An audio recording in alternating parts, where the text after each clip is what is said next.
మీకు గాని అప్పు ఇచ్చిన సంస్థ నుండి, వారు పంపిన ఏజెంటు నుండి వేధింపులు, బలప్రయోగం, దౌర్జన్యం, భయపెట్టడం, ఇబ్బంది కలిగించడం ఇలాంటి చర్యలతో విసుగు చెందారా? వడ్డీలు, అధిక వడ్డీలు పే చేయడం, జరిమానాలు కట్టడం తప్పించుకోలేకపోతున్నారా? ఇక నాకు మరణమే శరణ్యం అని మీకు అనిపిస్తుందా? ఒక్క క్షణం ఆలోచించండి. భారతదేశానికి 168 లక్షల కోట్ల అప్పు ఉంది.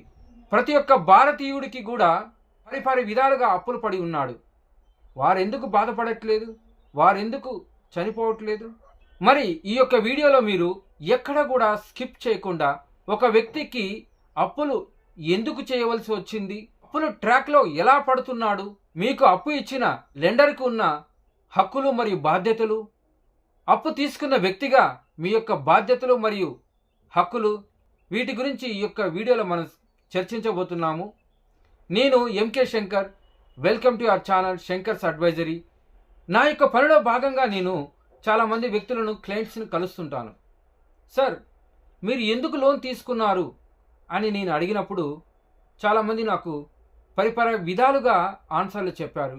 అందులో మొదటిది, కరోనా వల్ల మేము అప్పులు తీసుకోవాల్సి వచ్చింది, అత్యాశ వల్ల వారు అప్పులు తీసుకోవాల్సి వచ్చింది, అనవసరపు అప్పులు చేశారు, అనారోగ్యం పాలు అవ్వడం వల్ల అప్పులు చేశారు, వడ్డీలు కట్టడానికి అప్పులు చేశారు, క్రెడిట్ కార్డు యొక్క లిమిట్ను పూర్తిగా వాడేసి ఆ క్రెడిట్ కార్డుల కోసం మళ్ళీ అప్పులు చేశారు, ఉద్యోగం పోయినందువల్ల అప్పులు చేశారు, బిజినెస్లో లాస్ రావడం వల్ల అప్పులు చేశారు, ఫ్రెండ్స్కి అప్పు ఇవ్వడం వల్ల మోసపోయామని, ఆర్భాటాలకు పోవడం వల్ల అప్పులు చేశామని, ఇలా చాలామంది పరిపరి విధాలుగా మాకు చెప్పారు. కాబట్టి అప్పుల ఊబిలోకి మీరు పడకండి. అప్పుల ఊబిలో పడితే పైకి రావడం చాలా కష్టమైన పని. దీనిపైన మేము ఒక వీడియో చేశాము, అక్కడ మీరు వినండి.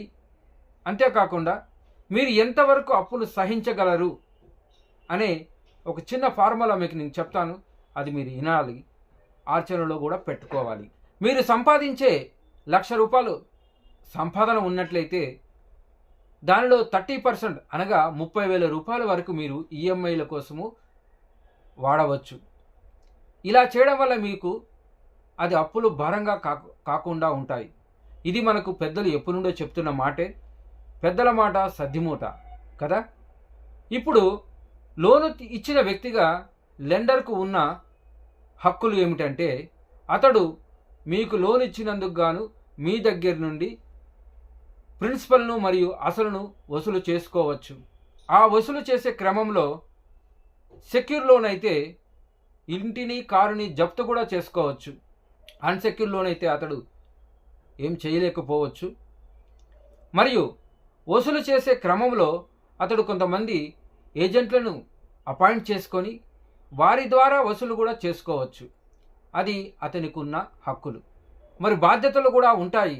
ఆ బాధ్యతలు ఏమిటంటే, తను ఎవరినైనా కానీ లోకుడిని నియమించుకుంటే అతడు ఉదయం 7 నుండి సాయంత్రం 7లోగా ఇంట్లో ఎవరైనా చనిపోయినట్లయితే అలాంటి సందర్భాలు వెళ్ళకూడదు. అప్పు కోసం అడిగే క్రమంలో పరిపరి ఫోన్ నెంబర్ల నుండి క్లయింట్కు ఫోన్ చేయరాదు. ఒకే ఫోన్ నుండి చేయాలి. రుణగ్రస్తుడు ఎక్కడైతే కలవాలంటున్నాడో అక్కడే అతన్ని వెళ్ళి కలవాలి. లోను తీసి ఇచ్చినందుకు గాను రుణగ్రస్తుని సమాజంలో అతడి యొక్క వ్యక్తిగత గోప్యతను మరియు అతని యొక్క స్టేటస్ను పాడు చేయరాదు. అతడి మీద బలవంతం చేయరాదు, జులుం చేయరాదు. మరి రుణగ్రస్తుడికి ఉన్న హక్కులు మరియు బాధ్యతలు ఇప్పుడు తెలుసుకుందాం. రుణగ్రస్తుడిగా నీవు ఈఎంఐలు కట్టలేని స్థితి వచ్చినప్పుడు వెంటనే బ్యాంకు వద్దకు వెళ్ళి కలవండి. కలిసి నీ యొక్క ప్రస్తుత స్థితిని వారికి వివరించండి. అది కూడా పేపర్ రూపంలో, ఎందుకంటే ఫ్యూచర్లో మనకు డాక్యుమెంట్ విత్నెస్గా పనిచేస్తుంది. వారిని లోన్ మానిటరింగ్ గురించి అడగండి, లేదా లోను రికన్స్ట్రక్షన్ గురించి అడగండి. పోలీసు వారు ఇలాంటి కేసులు పట్టరు. ఒకవేళ వారు కానీ జులుం చేస్తే ఇంటిలోకి వచ్చి మీ యొక్క వ్యక్తిగత గోప్యతను జులుం చేయడం లాంటిది, ఇంటిలో ఉన్న ఆడవారిపైన మాట్లాడడం చేస్తే మీరు ఇమీడియట్గా వెళ్ళి పోలీస్ కంప్లైంట్ ఇవ్వండి. ఇక మీరు సహించలేనంతగా మీ పైన ఒత్తిడి వస్తే మీరు ఉపేక్షించక కోర్టు వారిని సంప్రదించండి.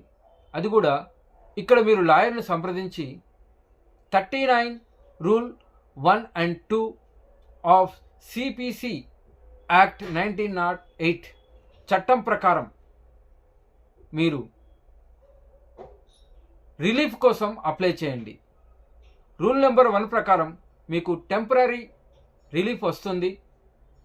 మరియు రూల్ 2 ప్రకారం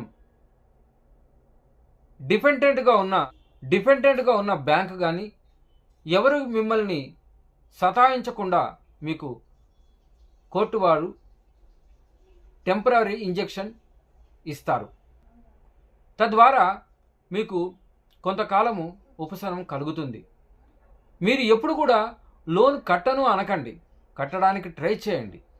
ఒకవేళ కట్టలేని స్థితి వచ్చినప్పుడు బ్యాంకు వారు మీ పైన భారతీయ న్యాయ సంహిత అండర్ సెక్షన్ 318 ప్రకారం బ్రీచ్ ఆఫ్ కాంట్రాక్ట్ను ఉపయోగించి చీటింగ్ మరియు ఫ్రాడ్ కింద కేసు బుక్ చేసి మిమ్మల్ని జైలు పాలు చేసే అవకాశం కూడా ఉంది.